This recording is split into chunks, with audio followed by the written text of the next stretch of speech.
नमस्कार माऊली. चला ज्ञानेश्वरीच्या सहवासात. ज्ञानेश्वरी अध्याय 11 मधील ओवी 663 ते ओवी 672च्या सहवासात आपण जाऊया. अर्जुनाने परत एकदा बघितलं की दोन्ही बाजूला सैन्य, दोन्ही बाजूला आपले नाते संबंधी, तसेच आपला रथ सुद्धा मधोमध उभाय, स्थिरपणे उभाय. त्याच्यात भगवंत बसलेत आणि आपण त्यांच्या पायाशी बसलेलो. एवं मागील जैसे तैसे, तेणे देखिले वीर विलासे. मग म्हणे जियालो ऐसे, जाहले आता. हे पहिलंच स्वरूप अर्जुनाने पाहिलं. हा अर्जुन कसा? तेणे देखिले वीर विलासे, म्हणजे वीरवृत्तीचा, शौर्याचा खेळ करणारा हा अर्जुन. त्याला हे असं दृश्य दिसलं आणि मग तो काय म्हणतो, अर्थात मनातल्या मनात काय म्हणतो, मग म्हणे जियालो ऐसे जाहले आता. आता कुठे त्याच्या जीवात जीव आला असं त्याला वाटतंय.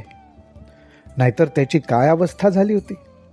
बुद्धी ते सांडोनी ज्ञान, भेणे वळघले रान. अहंकारेंसी मन, देश धडी जाहले. अहो, अर्जुनाला असं वाटत होतं की ज्ञानाने त्याच्या बुद्धीचा त्याग केला आणि ते ज्ञान भीतीने रानामध्ये पळून गेलं. आणि एवढंच नाही तर अहंकारासकट मन देशोधडीला लागलं. इंद्रिये प्रवृत्ती भूलली, वाचा प्राणा चुकली. ऐसी आपांपर होती जाली, शरीर ग्रामी. अर्जुनाला असं वाटतंय की इंद्रियांच्या ठिकाणी जी प्रवृत्ती असते, अर्थात कर्म करण्याची, विषयांच्या मागे धावण्याची जी वृत्ती असते, त्याचं इंद्रियांना भानच राहिलं नव्हतं. वाचेचा सुद्धा प्राण निघून गेला होता, अर्थात शब्द फुटत नव्हते. अशी अर्जुनाला आपल्या शरीरग्रामाची, म्हणजेच आपल्या संपूर्ण शरीराची वाताहात झाली होती की काय असं वाटत होतं. तिये आघवींची मागुती, जिवंत भेटली प्रकृती. आता जिताणे श्रीमूर्ती, जाहले या.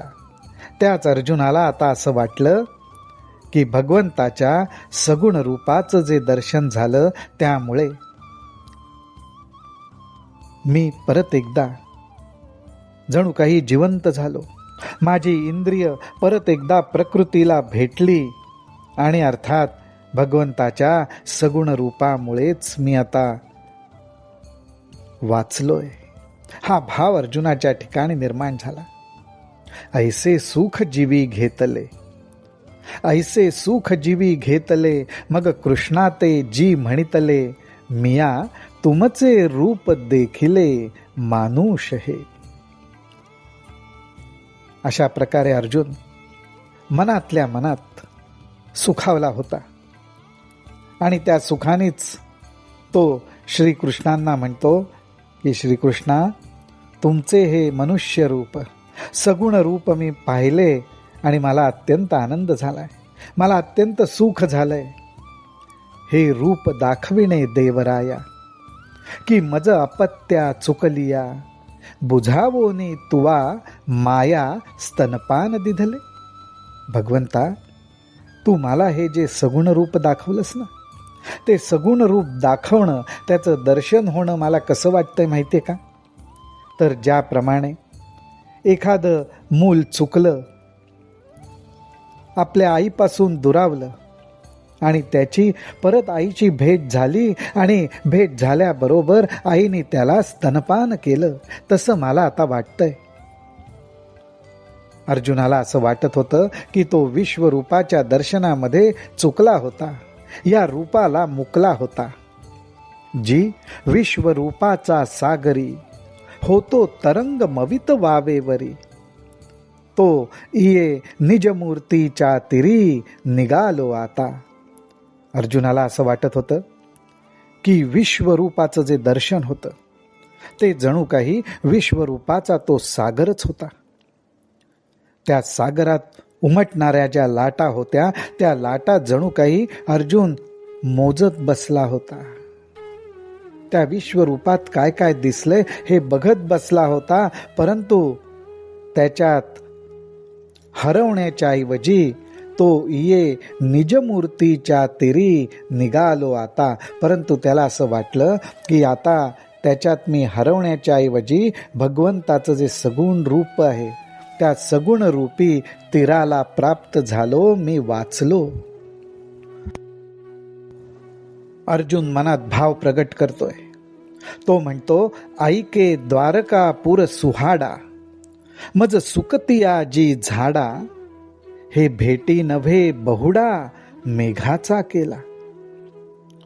अर्जुन म्हणतोय भगवंताला, काय म्हणतोय तर द्वारकापुरी राहणाऱ्या माझ्या सख्या, माझ्या मित्रा, तुझ्या या सगुण रूपाची जी भेट झाली ना, ती भेट मला कशी वाटतेय तर मज सुकतिया जी झाडा, मी म्हणजे जणू काही सुकणारं झाड झालो होतो. त्या झाडावरती पाण्याचा मेघ त्यांनी वर्षाव करावा असं मला झालंय. सावियाची तृषा फुटला, तया मज अमृत सिंधू हा भेटला, आता जिणयाचा फिटला अभरवसा. अर्जुनाने त्याच्या मनातले प्रगट केलेले हे भाव ज्ञानोबारायांनी टिपलेत. ते म्हणतायत, अर्जुन म्हणतोय, सावियाची तृषा फुटला. भगवंता, तहानेने मी खरंच व्याकुळ झालो होतो आणि आता काय करावं हे मला सुचत नव्हतं. तया मज अमृत सिंधू हा भेटला. त्या तहानेने व्याकुळ झालेल्या मला तुझं सगुण रूप म्हणजे जणू काही अमृताचा सागरच भेटला. आणि त्यामुळे काय झालं तर मला जगण्याचा भरवसा उरला नव्हता. तो माझा भाव, ती माझी भीती नाहीशी झाली. माझी या हृदय रंगणी होत आहे हरिखलतांची लावणी, सुखेंसी बुझावणी जाहली मज. वा वा, अर्जुनाच्या मनात हा भाव प्रगट झालाय. त्याला असं वाटतंय की त्याच्या हृदय रंगणी, त्याच्या हृदय आकाशामध्ये हरिखलतांची लावणी, आनंदाच्या वेलींची लावणीच झाली आहे. आणि त्यामुळेच सुखेंसी बुझावणी जाहली मज, आणि त्यामुळे सुखाला तो जो मुकला होता त्या सुखाची आणि त्याची परत एकदा भेट झाली. हर्ष, आनंद आणि सुख थोडक्यात अर्जुनाच्या हृदयाकाशात नांदू लागलं. त्याचा अनुभव तो घेऊ लागला. हेच तो भगवंताला सांगतोय. राम कृष्ण हरी, राम कृष्ण हरी, राम कृष्ण हरी.